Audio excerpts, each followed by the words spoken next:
Saudações a todos. Vamos trazer para nossa reflexão a noção do bem e do mal, nem sempre compreendida. Tanto bem, muitas vezes não compreendemos exatamente o alcance do bem, o que seja realmente agir no bem, quanto o mal, porque há muitos males que praticamos e que não temos noção. Porque normalmente vemos o mal apenas naquilo que é mais gritante, naqueles conceitos que trazemos como mal, né? E para isso, então, nós vamos buscar numa mensagem de Emmanuel, pela psicografia do Chico Xavier, intitulada Não Furtar. Diz a lei: não furtarás. Sim, não furtarás o dinheiro, nem a fazenda, nem a veste, nem a posse dos semelhantes. Contudo, existem outros bens que desaparecem subtraídos pelo assalto da agressividade invisível que passa impune diante dos tribunais articulados da terra. Há muitos amigos que restituem honestamente a moeda encontrada na rua, mas que não se pejam de roubar a esperança e o entusiasmo dos companheiros dedicados ao bem, traçando telas de amargura e desânimo, com as quais favorecem a vitória do mal. Muitos respeitam a terra dos outros, entretanto não hesitam em lhes dilapidar o patrimônio moral, assentando contra eles maledicência e a calúnia. Há criaturas que nunca arrebataram objetos devidos ao conforto do próximo, contudo, não vacilam em lhes surrupiar a confiança. E há pessoas inúmeras que jamais invadiram a posse material de quem quer que seja. No entanto, destroem sem piedade a concórdia e a segurança do ambiente em que vivem, roubando o tempo e a alegria dos que trabalham. Não furtarás, estatui o preceito divino. É preciso, porém, não furtar nem os recursos do corpo, nem os bens da alma, porquanto a consequência de todo furto é prevista na lei. Então vejam aqui a profundidade dessa mensagem trazida por Emmanuel, em que nos descortina o que seja realmente o furto. E quantos furtos nós não cometemos, né? Se pensarmos aqui, vamos ver, olha, ele fala, há muitos amigos que restituem honestamente a moeda. Sim, sim. Quantos de nós jamais ficaria com uma moeda ou com seja o que for, uma soma de alguém, né? Já teríamos ali esse preceito moral dentro de nós, mas podemos roubar a esperança, o entusiasmo daqueles que estão dedicados a um caminho bom, ao bem, porque o que costuma acontecer? Nós nos incomodamos quando vemos alguém abraçar o bem, né? Então, quando tem alguém ali próximo a nós, que está se dedicando, que está buscando descortinar um caminho de atividades no bem, aqueles que o amam, sim, que o amam, mas que não estão dispostos a isso, consciente, inconscientemente se sentem incomodados, né? E acabam ali, quantas vezes, desestimulando, roubando a esperança e o entusiasmo desse que está buscando este caminho, né?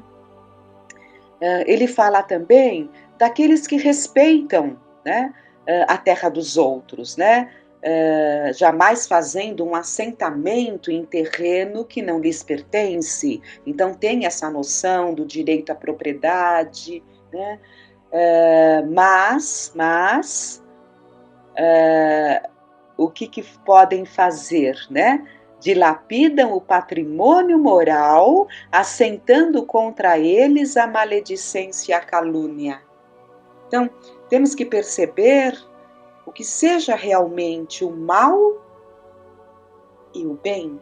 Nós temos que aprender a desenvolver, que na verdade é uma conquista paulatina, vamos desenvolvendo, encarnação a encarnação. Mas muitas vezes precisamos que alguém nos abra esse leque de conhecimento para que consigamos ali analisar as nossas situações íntimas, o que realmente estamos fazendo, da forma como estamos usando ali esse nosso lado mal ou esse nosso lado bem. E detectarmos em nós, né? Detectarmos em nós se não somos assentadores de maledicência e calúnia, né? Respeitamos a terra alheia, mas assentamos a maledicência e a calúnia na vida do outro. Ele fala também das criaturas que nunca arrebataram objetos, né? Jamais se apropriariam de algo que não é delas. Então já trazem perfeitamente essa noção, seja algo pequeno, seja algo grandioso, não se apropriariam, né? Porque já conquistaram esse senso moral, mas não vacilam em lhe surrupiar a confiança. Ele fala também daqueles que jamais invadiram a posse material de quem quer que seja, mas destroem sem piedade a concórdia e a segurança do ambiente em que vivem. Então, aqueles que jamais se apropriariam do que não é deles, né? Mas nos seus lares especialmente, normalmente é no lar, onde temos ali, nos sentimos livres para despejar o nosso veneno, o nosso mau humor, né? A nossa revolta, e acabam ali sem piedade, destruindo a concórdia, a segurança, a paz daquele ambiente em que convivem e que deveriam preservar, em que deveriam colaborar na harmonia, na paz, no ambiente construtivo e não destrutivo. Então, essa mensagem de Emmanuel, não furtarás, deve ser muito meditada por nós, para percebermos a extensão do mal, que vai muito além daquilo que entendemos como mal. E no Livro dos Espíritos, Allan Kardec desenvolve brilhantemente as questões que ele trabalha e traz e faz aos espíritos superiores que estavam ao seu lado na codificação e nos traz as suas respostas. Então ele pergunta: o mal que se comete. Bom, então é do Livro dos Espíritos, né? No tema O Bem e o Mal, no capítulo A Lei Divina ou Natural, no livro 3º, né? Então ele pergunta aqui: o mal que se comete não resulta frequentemente da posição em que os outros nos colocaram? E nesse caso, quais são os mais culpáveis? O mal recai sobre aquele que a causou. Na verdade, deve ser um erro. O mal recai sobre aquele que o causou. Assim, o homem que é levado ao mal pela posição em que os outros o colocaram é menos culpável que aqueles que o causaram, pois cada um sofrerá a pena não somente do mal que tenha feito, mas também do que houver provocado. Então, também aqui é muito importante essa compreensão que devemos ter. Porque cada um vai responder dentro do seu grau de culpabilidade. Isso sem dúvida nenhuma, né? A vida nos coloca muitas vezes situações em que tomamos determinadas atitudes porque a situação, o cargo, enfim, as circunstâncias nos levam a determinadas situações, mas nós responderemos sempre no grau do nosso comprometimento naquela situação. Mas é importante que entendamos que não somente nós sofreremos as consequências, não somente do mal que tenhamos feito, mas do que provocamos, porque há males que nós não fazemos, mas nós provocamos. Quantos males nós provocamos?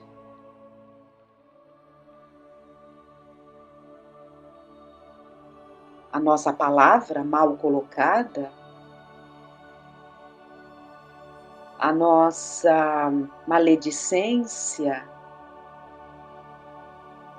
dependendo do que nós falamos para o outro e aquele outro toma determinada atitude, aquela atitude que não foi nossa, mas nós podemos ter provocado. Evidentemente que aí Deus conhece as nossas intenções, tem toda a análise coerente e correta em tudo, mas quantas vezes não somos os responsáveis por provocarmos uma atitude no outro? E Kardec pergunta: aquele que não faz o mal, mas aproveita o mal praticado por outro, é culpável no mesmo grau? Então você não pratica o mal, mas você se beneficia. É culpado tanto quanto o outro que praticou? É como se o cometesse. Eles são muito claros na resposta. É como se o cometesse. Ao aproveitá-lo, torna-se participante dele. Talvez tivesse recuado diante da ação, mas se, ao encontrá-la realizada, dela se serve, é porque a aprova e a teria praticado se pudesse ou se tivesse ousado. Então, se nós nos beneficiamos do mal, trazendo para nós, compartilhando dos benefícios daquele mal que foi praticado, nós não fomos nós que praticamos, mas se estamos nos beneficiando, é como se tivéssemos praticado. A resposta é muito clara, porque só não praticamos ou por falta de coragem, né? Porque se estamos nos beneficiando, é porque aprovamos. Muito a refletir, muito a refletir. E muito sutil. Nós pensamos em coisas maiores, né? Mas há muitas situações. Nós pensamos, por exemplo, naquele que pratica o mal, trazendo para o seu lar conforto, possibilidades, e os familiares desfrutam disso. São tão responsáveis quanto. Então pensamos nessas coisas mais assim claras e fáceis de compreender como um grande erro, né? Mas há coisas mais sutis. É para isso que aqueles que já estão num caminho de busca, de melhoria e que já não se predispõem realmente a determinados comportamentos, se predispõem a não se beneficiar de determinadas situações, mas é preciso que estejamos atentos às sutilezas diversas dessas situações, né? Muito a pensar, muito a pensar. E Kardec pergunta: o desejo do mal é tão repreensível quanto o mal? Então, desejar o mal tem a mesma conotação que praticar o mal? Conforme a virtude em resistir voluntariamente ao mal que se sente desejo de praticar, sobretudo quando se tem a possibilidade de satisfazer esse desejo. Mas, se o que faltou foi apenas a ocasião, o homem é culpável. Vamos analisar então aqui essa resposta muito clara dos espíritos, dessa equipe de espíritos que supervisionaram, que auxiliaram no trabalho de Kardec. vamos observar aqui que eles colocam que o desejo do mal nem sempre é repreensível, por isso eles falam conforme, porque nós, na nossa condição, nós temos muitos pensamentos, né? Então, enquanto estamos nessa condição ainda, trazendo inferioridades, né? Mas feliz daquele que já está em luta, porque ele pode ter muitos pensamentos, muitas vontades, muitos desejos, mas ele vai se empenhar em resistir a esse desejo, a essa vontade. Então, o desejo do mal aqui não é tão repreensível quanto o mal, porque é um espírito em luta, que está naquela fase, que está lutando, e queira Deus que estejamos nesta fase de luta contra as nossas vontades desenfreadas, né? Feliz daquele, então, que ainda tem o desejo, o pensamento, mas está em luta, né? Mas há aquele que tem o desejo, que tem a vontade, e só não pratica, não porque está em luta, mas porque não surgiu a ocasião propícia, a circunstância favorável. Tão logo surja, provavelmente ele agirá. Então, por isso que o desejo do mal pode ser tão repreensível quanto o mal, quando é um desejo que só não é praticado por falta de possibilidades. E Kardec pergunta: será suficiente não se fazer o mal para ser agradável a Deus e assegurar uma situação futura? Não. Repetindo a pergunta: será suficiente não se fazer o mal para ser agradável a Deus e assegurar uma situação futura? Não, não. É preciso fazer o bem no limite das próprias forças, pois cada um responderá por todo o mal que tiver ocorrido por causa do bem que deixou de fazer. Essa questão, que é a 642, é uma das mais importantes e que nós deveríamos ler todos os dias, trazer todos os dias para a nossa reflexão. Porque não é suficiente não se praticar o mal. E muitos de nós pode conseguir não praticar o mal, ser cuidadoso o suficiente para não infringir as leis, tomando todos os cuidados, e muitos conseguem não praticar o mal. O irmão do filho pródigo provavelmente não praticava o mal, né? Era um exemplo ali de conduta. No entanto, que egoísta, né? Então, atentemos aqui a essa resposta. É preciso fazer o bem no limite das próprias forças. Então, nós podemos muitas vezes nos controlar a ponto de não praticarmos o mal. Mas por desconhecer o que seja o bem, por isso que nós comentamos logo de início que é preciso entender o que seja o mal e entender também o que seja o bem. Por desconhecer o que seja o bem, não praticamos o bem no limite das próprias forças, pois cada um responderá por todo o mal que tiver ocorrido, sem dúvida nenhuma, né? Por causa do bem que deixou de fazer. Então, todo bem negligenciado é um mal. O que é um bem negligenciado? É a oportunidade de fazer um bem e deixamos passar. Então, vejamos que é preciso muita análise, muita introspecção e muita mão à obra, muito desejo de ação para realmente praticarmos aquilo que estamos desejando, que é o nosso progresso, a nossa melhoria. E é interessante também pensarmos que Jesus, né, resumiu a lei. Resumiu porque engloba tudo. Amar a Deus sobre todas as coisas e ao próximo como a si mesmo. Isso contém toda a lei e os profetas, dizendo que tudo aquilo que foi esmiuçado através de Kardec, citando item por item, estava englobado nesse amor.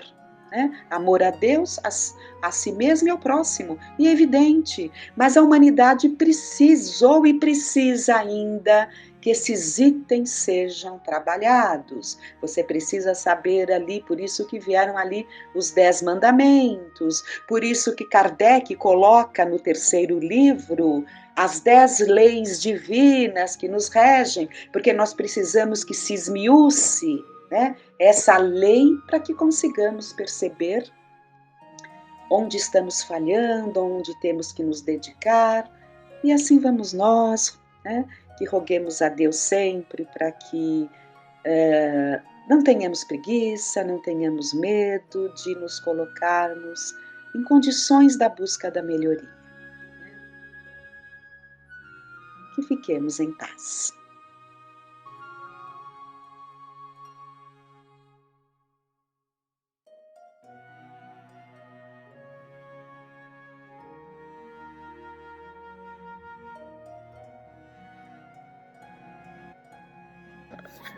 Olá a todos, nós trouxemos hoje do livro Instante da Vida, que é um livro psicografado pelo Chico Xavier, pelo espírito de Irmão X. E o capítulo 30, que se chama No Correio Afetivo, ele traz aqui um tema bastante interessante que se refere àquilo que nós gostaríamos de ser, aquilo que nós almejamos e aquilo que de fato nós somos, aquilo que de fato acontece ali no nosso dia a dia. Então ele fala: você, meu caro, assevera que se vê fatigado, cansado consigo mesmo. As imperfeições, as nossas velhas imperfeições. Você diz que acaba de ler um livro edificante e articula promessas de melhoria. Ouve uma palestra nobre e reafirma votos de elevação. Mas horas depois daquela expectativa brilhante, ele que se estira no erro ou na negação de tudo que assegurou a si próprio em matéria de burilamento moral. Em seguida, a exagerada noção de inferioridade pessoal, as ideias de culpa e com isso os sofrimentos íntimos e as aflições vazias. O tempo que poderia despender em atividades úteis se lhe foge das mãos inaproveitado. Então vejam que isso acontece tantas vezes conosco, né? Em que a gente ouve uma palestra, lê ali um livro, aparentemente naquele momento nós falamos, poxa, agora parece que eu compreendi. No entanto, minutos depois ou horas depois, a gente acaba tomando atitudes contrárias àquilo que a gente se propôs ali há tão pouco tempo. E muitas vezes, quando tomamos essas atitudes contrárias, vem ali a culpa, como ele fala, até a culpa exagerada, as aflições vazias, e ele fala do tempo inaproveitado, porque a gente mergulha de tal maneira nessa culpa, nesse remorso, que isso impede que a gente tente ali, faça novas tentativas, ou tente compreender que esse processo do erro, da tentativa, ele faz parte da nossa vida, é um processo natural ali de crescimento. E ele continua dizendo: e você pergunta o porquê de semelhante antagonismo. De um lado é a santidade da intenção, mas do outro a impossibilidade da execução. Então por que esse conflito tão grande? Se temos as coisas em alguns momentos tão claras, se sabemos o que deve ser feito, se sabemos ali as atitudes a tomar, o que nos impede de executarmos, de termos essa disciplina, de fazermos aquilo que sabemos que seria o melhor para nós? Ele diz: entretanto, meu amigo, esse conflito nos pertence a todos. Todos nós, espíritos em evolução e acrisolamento no regaço maternal, desde milênios. Contra o pingo do esforço que sustentamos a favor do autoaperfeiçoamento, surpreendemos o caudaloso rio dos nossos impulsos instintivos que nos arrastam para a animalidade que somos egressos. Então ele diz que esse conflito entre aquilo que gostaríamos de fazer e o que fazemos, isso pertence a todos os espíritos ali em crescimento. Não é uma característica de um ou de outro. E que contra esse pingo de esforço, ele fala do rio caudaloso dos impulsos. O que ele quer dizer com isso? Nós temos ali as nossas intenções, o desejo de mudança, que é muito importante, é extremamente importante, mas nós temos que nos lembrar que hábitos que eles foram cultivados durante muitos anos, muitas décadas, muitas vidas até. E para que esses hábitos sejam mudados, é natural que haja ali um esforço para que gradativamente aquilo se torne uma mudança concreta na nossa vida. E dentro desse contexto, é natural que situações que exijam ali várias vezes aquela tentativa, às vezes a gente vai conseguir, às vezes não, né? Então, lembrarmos disso. Alguma coisa que foi alimentada durante muitas vidas nos convida ali também a repetirmos aqueles gestos, aquelas atitudes. Então, com o tempo, aquilo que parecia ser tão difícil, tão doloroso, vai se tornando mais leve, mais suave. Como um exemplo de alguém ali que é sedentário, que não faz absolutamente nenhum exercício, quando essa pessoa se conscientiza que ela precisa cuidar ali da saúde, né, melhorar ali os parâmetros de saúde, triglicérides, enfim, várias outras questões que envolvem os benefícios de exercício físico, ela tem essa consciência. Mas quando ela vai para a academia no primeiro dia se exercitar, ela vai sair dali provavelmente com muitas dores, porque passou muito tempo ali sem fazer nada. Então é muito natural que no primeiro dia ela tenha dores, no primeiro, segundo, né? Alguns pensam até em desanimar, outros até abandonam, mas se essa pessoa persiste, essa dor ali gradativamente ela vai diminuindo, e aquilo que no primeiro momento era uma obrigação, passa a ser ali um prazer, a pessoa se sente bem, né? Até porque ela melhora a própria condição física, ela produz ali uma série de neurotransmissores, endorfina, dopamina, que acabam trazendo bem-estar físico e mental também. Então na nossa vida também é assim, aquilo que parece doloroso no primeiro momento, se tivermos ali a persistência, a disciplina, nós vamos perceber o bem que aquilo nos faz. Por isso é que ele fala que nós temos que ter essa paciência, né? Ele reforça isso dizendo, olha, a necessidade de paciência até mesmo conosco se nos patenteia no clima da vivência comum em qualquer parte. Paciência de repetir pequeninos gestos de tolerância e pequenas renunciações, hora por hora, dia por dia, manejando incessantemente o buril da disciplina sobre a pedra das nossas qualidades virtuais, de modo a nela esculpir a individualidade que aspiramos a ser. Então, assim como se fala muito da paciência com o outro, ele nos convida aqui à paciência com cada um de nós, né, conosco mesmos, no sentido de persistir, né, para que pouco a pouco essas pequenas atitudes elas se tornem ali uma força importante. E ele usa uma expressão bastante interessante de esculpir a individualidade que aspiramos, que desejamos ser. A gente lembra daquele exemplo de um escultor que quando ele vê ali um bloco de mármore, por exemplo, ele já imagina uma obra de arte, né? Então ele vai esculpindo, pacientemente, cuidadosamente, e às vezes aquilo se torna uma estátua, né, de grande beleza, aos nossos olhos ali quase perfeita, mas aquilo no primeiro momento era o quê? Um bloco de pedra, um bloco de mármore. Da mesma maneira, nós ainda somos esses blocos, mas Deus olha para cada um de nós e Ele sabe ali que há uma obra de arte a ser esculpida. Então são essas pequenas renúncias, são esses gestos repetidos, são os aprendizados da paciência, da persistência, da humildade, que vão ali pouco a pouco nos esculpindo.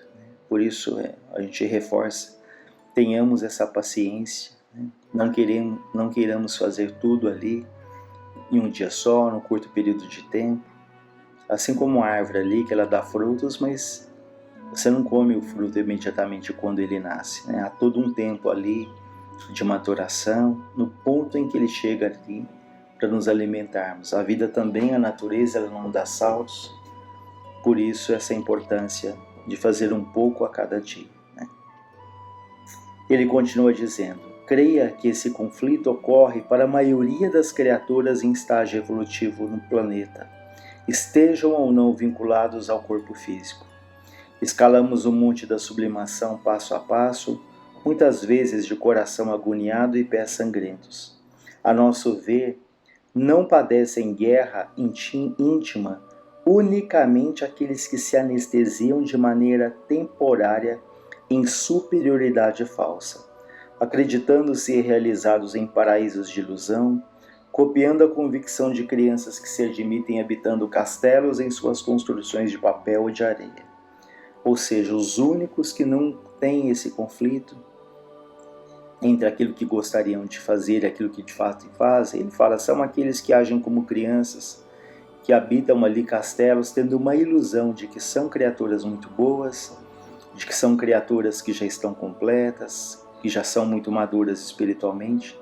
Esses se iludem porque não sentem a necessidade do crescimento. Então, mostrando uma vez mais que esse conflito ele é natural.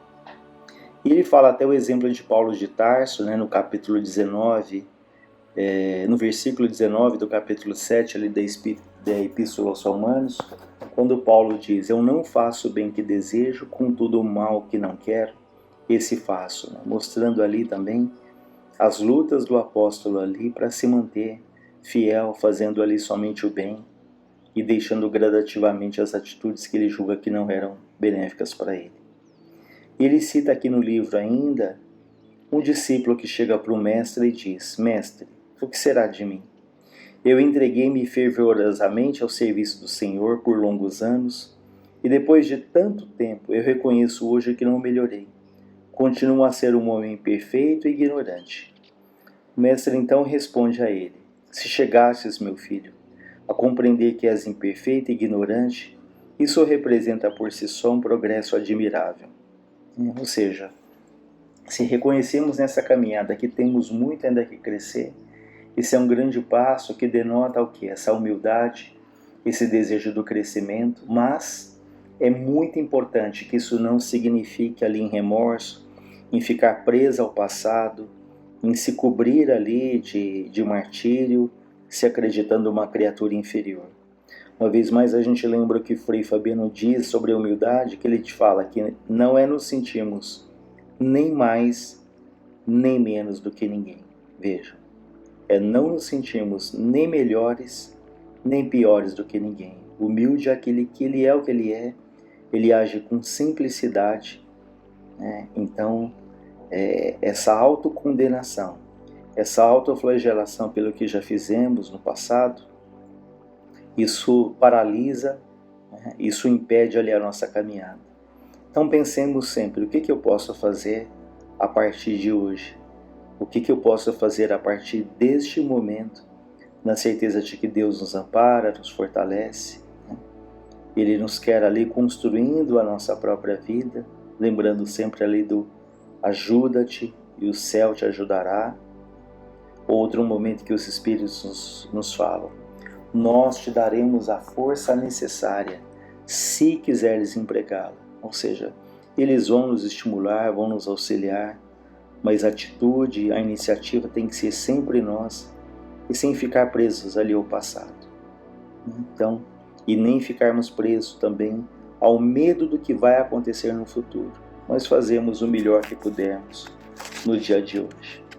E finalizando ele diz, reflitamos desse modo em nossas fraquezas sem autocondenação.